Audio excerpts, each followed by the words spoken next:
Stéphane, toujours pas de suspense là, au premier rang, à moins d'une énorme surprise, c'est Macklin Celebrini qui va être appelé. Il n'y aura pas de surprise, Patrick. Non, hein? Ça va être Macklin Celebrini qui va être le premier choix des Sharks de San Jose. On le sait depuis un bon moment.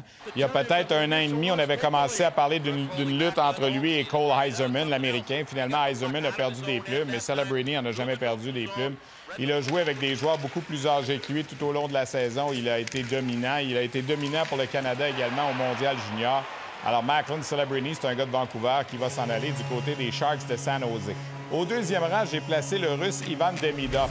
Son histoire fait penser un peu à celle de Matvei Michkov l'an dernier, mais c'est beaucoup moins compliqué dans le cas de Demidov. Premièrement, il ne lui reste qu'un an de contrat en Russie avant de possiblement s'amener en Amérique du Nord en 2025. C'est un gars qui n'a pas d'ombrage alentour de lui en termes de réputation, comme l'avait un peu Michkov l'an dernier. Et tu sais, Patrick, si jamais Demidov est repêché top 5, ça va être la première fois qu'un joueur russe qui joue en Russie son année de repêchage serait top 5 depuis Alexander Ovechkin et Evgeny Malkin. Ça fait quand même 20 ans.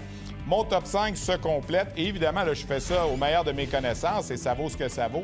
Avec Sam Dickinson, le défenseur de London, TJ Ginla, l'attaquant des Rockets de Kelowna, et Zeev Boyum, le défenseur du programme de développement américain.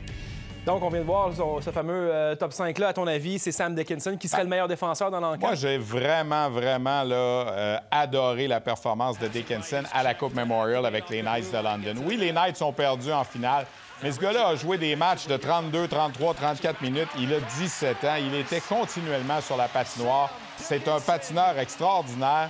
Et contrairement à d'autres défenseurs dont on parle beaucoup dans ce repêchage-là, je le trouve complet. Offensif, défensif. C'est pas un Zane Parekh qui ne fait qu'accumuler des points et qui est bon sur l'avantage numérique. C'est pas un pan de mur de 6 et 7 là, comme Levchunov qu'on parle beaucoup. Moi, je pense que Dickinson, ça va être toute une prise pour l'équipe qui va aller le chercher. Est-ce qu'il va être top 5? J'ai bien hâte de voir. Et j'ai hâte de voir ce qui va arriver si jamais il est encore disponible au 5e rang. Bon, évidemment, justement, le Canadien parle au 5e rang. Les partisans espèrent un attaquant. Si jamais c'était le cas, ça serait qui ton choix, toi?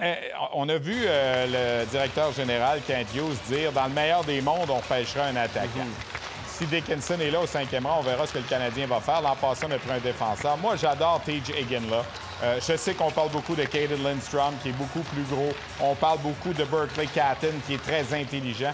Moi, je trouve qu'Ginla, c'est peut-être le package complet. C'est un gars qui joue bien dans les deux sens de la patinoire. Il a été dominant au mondial des moins de 18 ans. Et oublions pas une chose, il a marqué 47 buts quand même dans la Ligue junior de l'Ouest cette année à 17 ans. Et il a les gènes du joueur de hockey, évidemment. On a bien connu son père. Et j'écrivais dans mon texte ce matin sur rds.ca, à la blague, en 1995, le Canadien a laissé passer le père pour repêcher Terry Ryan. Est-ce que 29 ans plus tard, on va laisser passer le fils pour en repêcher un autre? On verra bien. OK. Pour ce qui est de la LHJMQ, maintenant, peut-être pas une très grande cuvée. Peut-être que pour une deuxième année de suite, la Ligue pourrait être blanchie. Et ce serait une première. Si jamais ça arrive pour une deuxième année de suite, c'est jamais arrivé dans l'histoire que 2 ans de suite, la LHJMQ n'ait pas de joueur repêché en première ronde. Ça se peut bien que ça se produise. L'an dernier, le meilleur avait été Ethan Gauthier au 37e rang. Par contre, il y a un Québécois, Sacha Boisvert, qui devrait être repêché en première ronde, probablement dans la dernière partie de la première ronde. C'est un gars qui a bien fait dans la USHL cette année, qui affectionne le jeu robuste.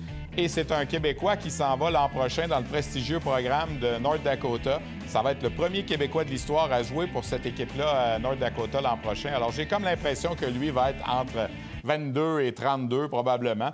Est-ce que le Canadien pourrait être tenté avec son deuxième choix de première ronde s'il n'y a pas de transaction? On verra bien. Merci beaucoup, Stéphane. Merci, Pat. Salut. Salut.